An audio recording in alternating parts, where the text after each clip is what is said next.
This is a production of PBS Charlotte. Tonight on Unspun, the economy may be the issue that touches more Americans than any other. From the cost of groceries to interest rates, jobs, and retirement savings, people are wondering the same thing. How much worse can it get?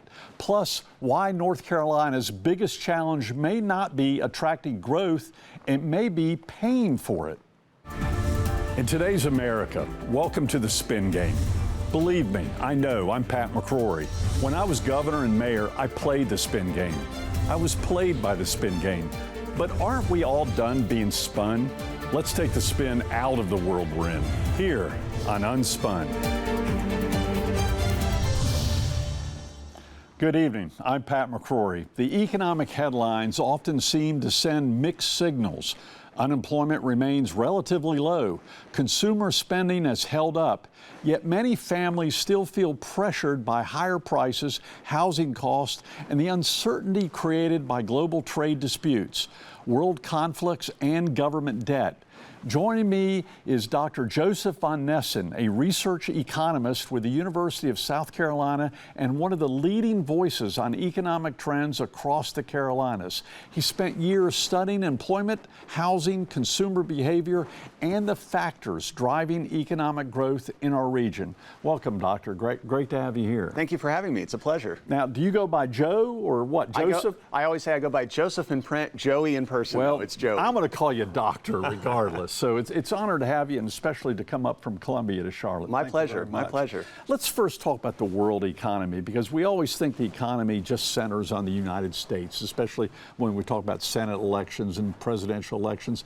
But tell me about the world economy. For example, is inflation impacting the rest of the world? It is. We've seen inflation that has been steadily high over the last several years. That's certainly been true in the U.S., as we all know, but that's been true globally as well. And you can see that, for example, in Europe, where they've actually struggled more with inflation than the United States has for several reasons. Number one is that they were impacted more by the Russia-Ukraine conflict, and then secondly, in 2026, by what's going on in Iran. In both cases, oil supplies flow more heavily to Europe than they do to the United States. And so it depends on the region, but yes, we've seen inflation basically be a worldwide phenomenon in the last several years. And this is true in South America, Africa, Asia, Russia, for example? Generally speaking, yes. And especially when you look at energy prices, for example, they don't stay confined to the price at the pump. That gets incorporated into goods across the board. So everything that people are buying, whether it's on Amazon, whether it's food, all that has to be transported around the world. And so we see the impact of energy prices, especially on worldwide goods and, of course, international supply chains. So the market is truly global, and as a result, you see a lot of interdependencies. I think that's where there's a lot of confusion, because even the politicians, from our president to Democratic and Republican senators, say, wait a minute, we have our own oil, which is nice to say, because we didn't used to be able to say that. Yes. We have, oil in America, we have Canada oil. We don't need the straits where the problems are in the Middle East. The prices aren't dependent upon U.S. trade. Exactly. Explain that very quickly. So it's a global market. You have to think about oil and gas, and oil especially as part of a global market.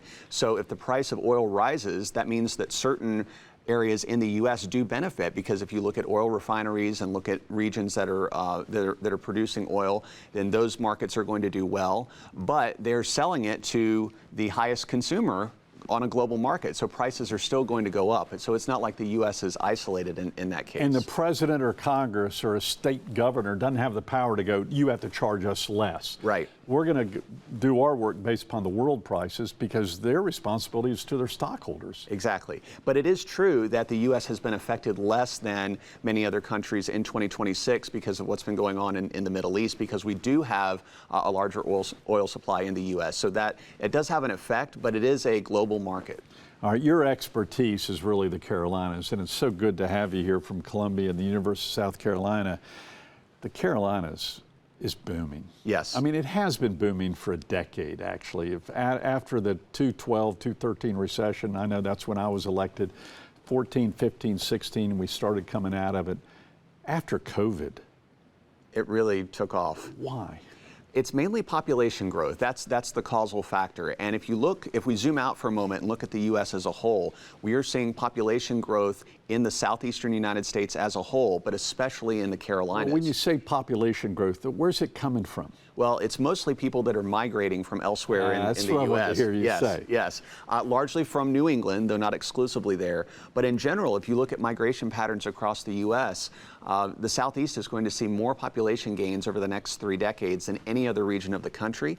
We see North and South Carolina consistently ranked in the top 10 among all states for population growth. South Carolina was actually ranked number 1 in 2025. But consistently in the top 10, and it's for a variety of reasons, but the biggest one is cost of living, and especially being driven by lower housing costs. Now, it doesn't feel like that for Carolina's residents always, but when you look at the perspective of the U.S. as a whole, the Carolinas is very affordable, particularly when you consider locations like New England or like California. And so that attracts people here. Also economic opportunity. We see employment growth that's among the highest in the country in this region as well. So the Carolinas are really doing well. So I raised a question in a previous show about economic incentives. You know, we as governors and mayors and Democratic and Republican give out all these economic incentives in the hundreds of millions of dollars.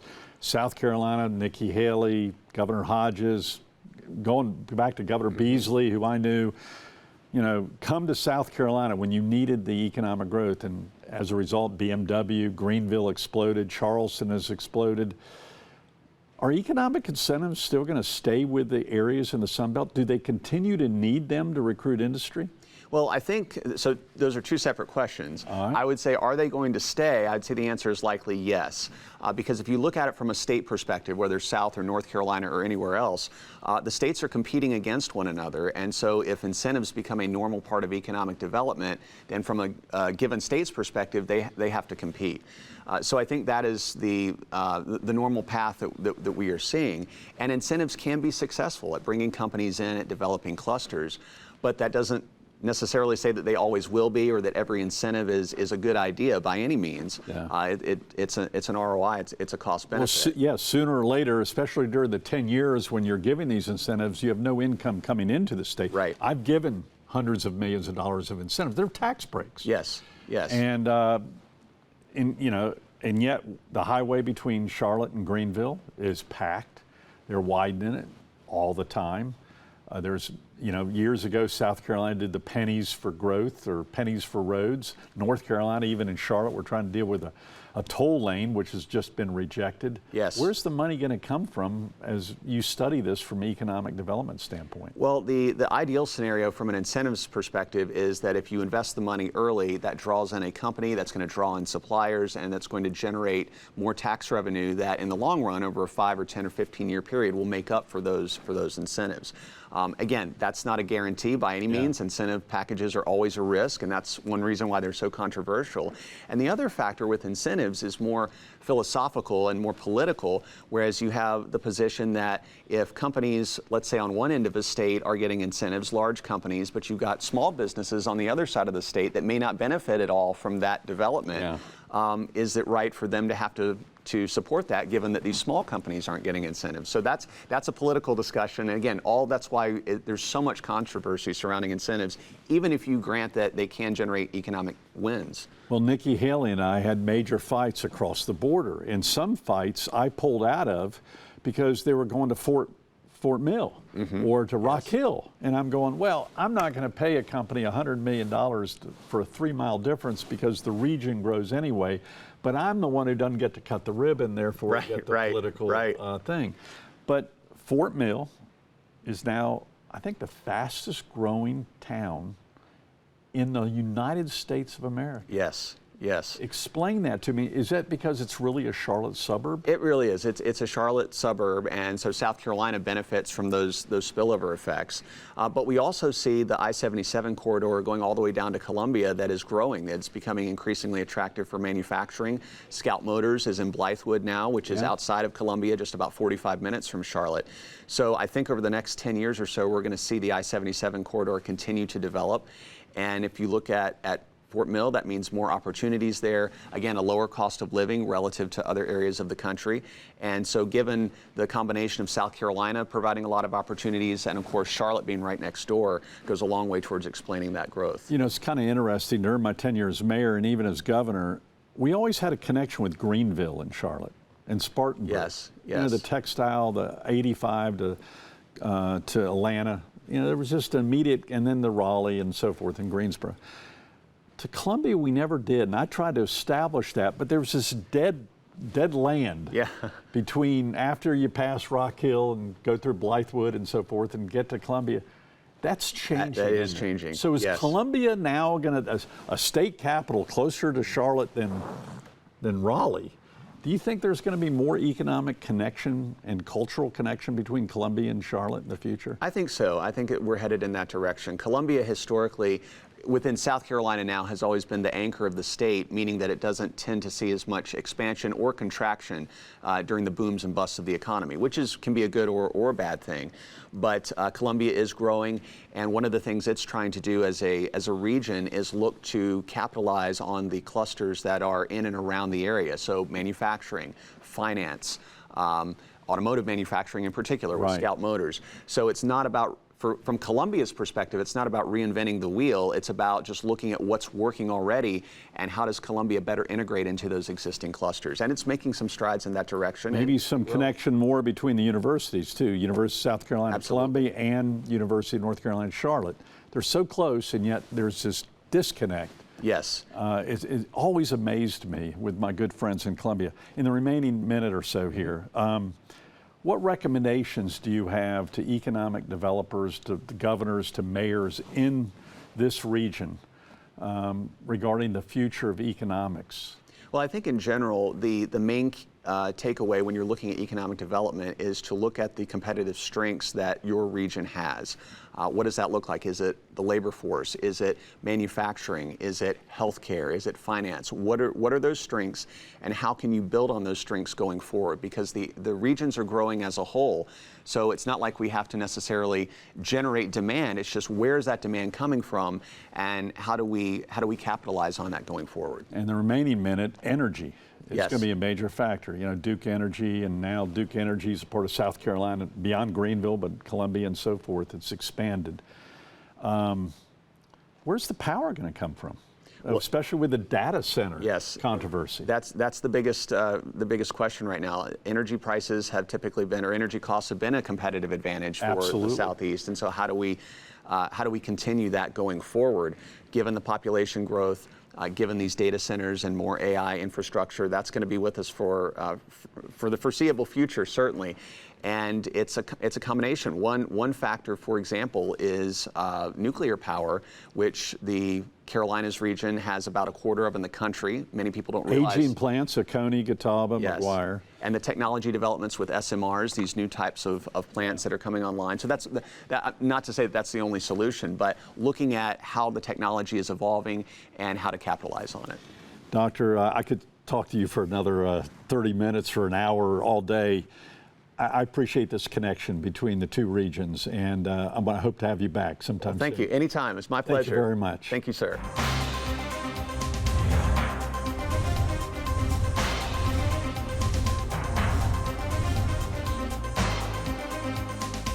All right, now's the time for the Unspun Countdown, Top 5 Countdown.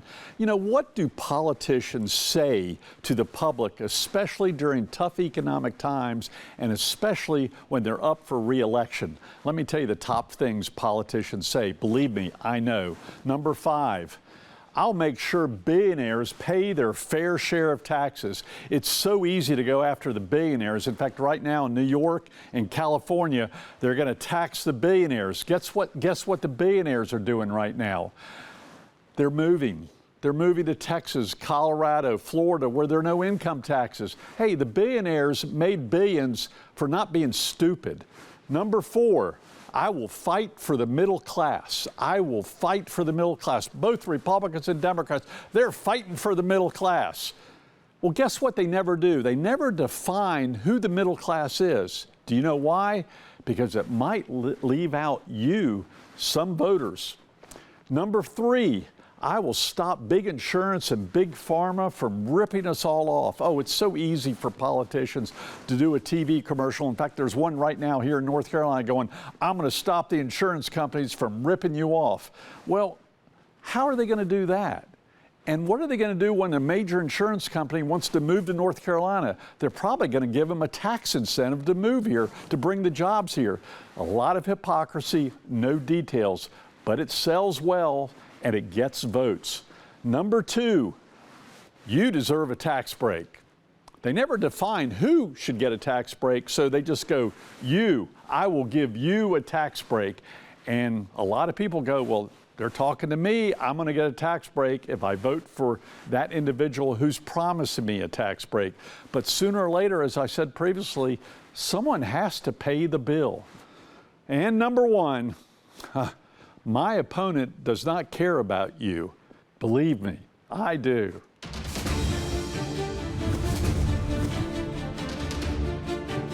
Well, it's time now for Unspun One-on-One. Joining me now is WFAE's political and government reporter, Steve Harrison. Steve, great to have you back. Thanks for having me on the show, Pat. Appreciate it. So this is the part where you know how much I love the media.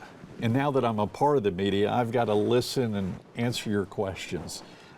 So, all right, well, let's get into it. We're talking about the economy. Yeah. It is mid-June 2026.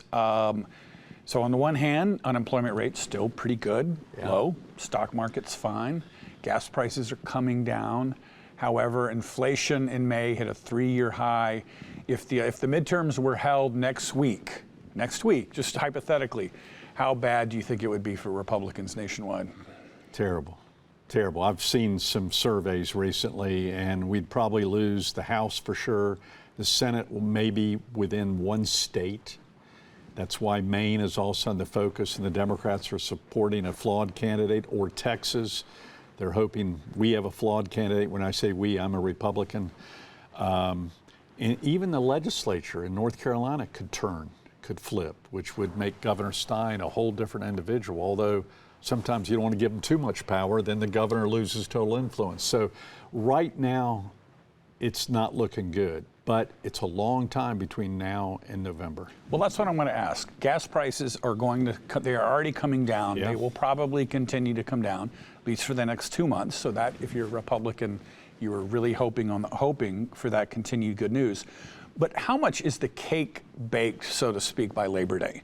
You know, that people's attitudes start to be about the economy, start to be cemented at the beginning of the fall, and it's really hard to move them no matter what the data says. You know, that's a great question, because elections didn't used to start until Labor Day. And people would save all their money because you don't run commercials and things in August and July when no one's watching TV. They're out playing, especially here in North Carolina. Those days are changed now with social media. In fact, you're already seeing U.S. Senate candidate, former Governor Roy Cooper, running commercials. That means he has plenty of money. And that also means you don't see his opponent, Michael Whatley, playing commercials because he's trying to get some money still because the surveys look bad. You know, when surveys look bad, you can't raise money. Believe me, I've been in that game before.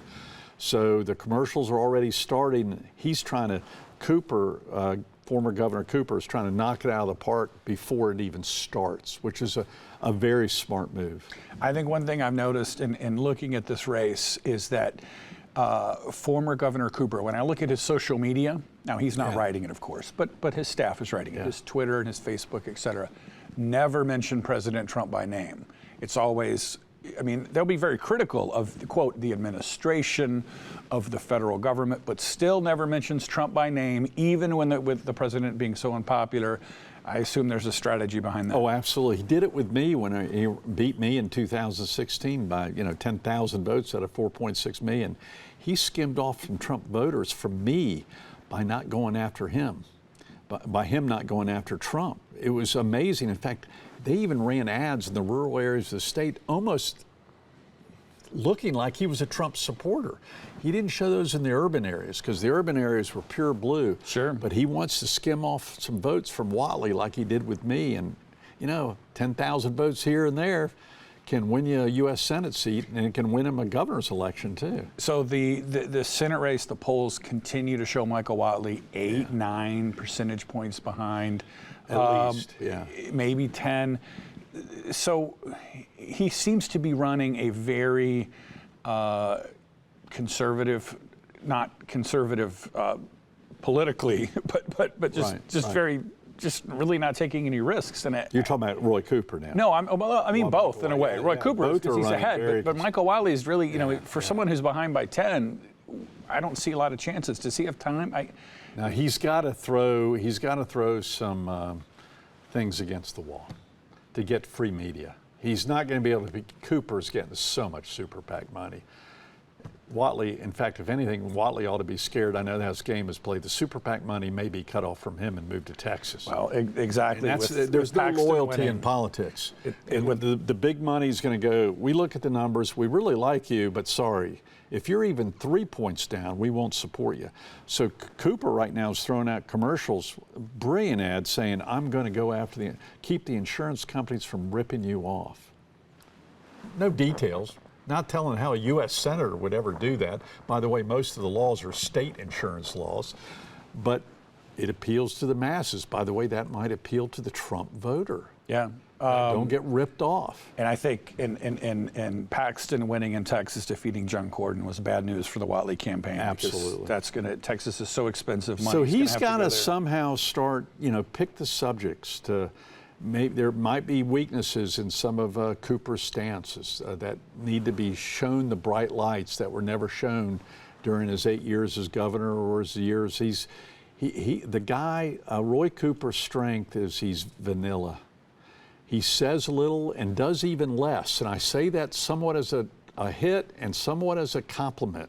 And the media leaves him alone because he avoids the media. And yeah, there haven't been a lot of opportunities in covering this race. There have not been and that's a talent. Yeah. I give him credit for that. And what about in the fall? I mean, do you think we'll have a debate? Barely. I think it'll be a debate on the lowest rated TV channel in North Carolina. Because I've heard some people say they may not. Some people think that Cooper may not decide to do it at all. I wouldn't be surprised if he avoids all the debates. He's very similar to Senator Ted Budd in a way. The two people I've lost elections to stay in the background, say very little, and maybe they've got the winning formula in today's politics. I think, again, it's important to note Republicans have been on this great winning streak in North Carolina since 2008. In the Senate races. And the presidential. However, in the Senate races, they have never, this is the first time since 2002, they are, running for Senate in a midterm with a Republican in the White House. The calendar has been very favorable up until now. And unlike 4 years ago, the Democrats didn't put any money in North Carolina against Ted Budd. Nothing. They left stranded the Democratic candidate, and it was only a 2 or 3 point race. Yeah. The Democrats, in fact, might give up here because they're so far ahead at this point in time, but you never know. That can backfire. Dynamics can change with both Trump and the economy, the war. You never know what natural disaster or things will occur between now and November that can flip an election. I'll say one more thing. I want to ask about the economy.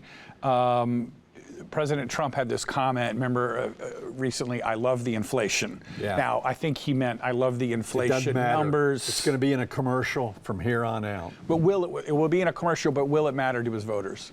Not to his voters, no. But the independent voter, that's going to make a difference. Steve Harrison, it's an honor to have you. Thank you, Pat. Best to you.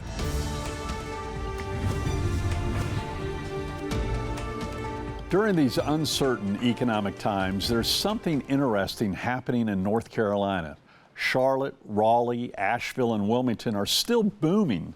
In fact, more than 500 people a week are moving to Charlotte alone. I used to say as mayor and governor that I would rather deal with growing pains than dying pains. And right now, our major urban areas are definitely dealing with growing pains. Not enough schools, not enough roads, a shortage of affordable housing, concerns about crime, homelessness, and the rising cost of living. Yet people keep coming. Why? because job opportunities still exist here. Businesses are expanding here. And despite all of our complaints, the quality of life in North Carolina remains attractive compared to many other parts of the country. That's the good news. The challenge is paying for success, and that's a problem politicians don't like to talk about. Even today, state and local governments, Republicans and Democrats alike, are offering hundreds of millions of dollars in incentives to attract companies from around the world. We celebrate the new jobs, we cut the ribbons, we take the pictures, but eventually someone has to pay for the new roads, water lines, schools, police officers, and transit systems that growth requires. So how do we do it? Toll roads? Well, many voters just said no. Believe me, I know that. Property tax? Well, they're already straining housing affordability for many families. Corporate taxes? Well, legislators are moving in the opposite direction. Sales taxes? Well, voters just approved one for transit, but those taxes fall more heavily on lower income households. There are no easy answers. In fact, during my time in office, I pushed for a diverse tax system. Some taxes based upon income, others based upon the use of services. The idea was simple. Don't put all your eggs in one basket, because when the economy changes, that basket can break. I also believe that once North Carolina became truly competitive, we wouldn't have to keep handing out selective incentives to recruit companies. But politics has a way of creating expectations. Once government gives something away for free, people start expecting it forever, and so do the companies receiving it. The problem is that nothing is actually free. Somebody always pays. Maybe not today, maybe not tomorrow, but eventually the bill comes due. If we don't figure out how to pay for growth responsibly, those growing pains can turn into something much worse. Because while growing pains are frustrating, dying pains are a lot harder to fix. Well, that's the truth as I see it. I'll see you on the next Unspun.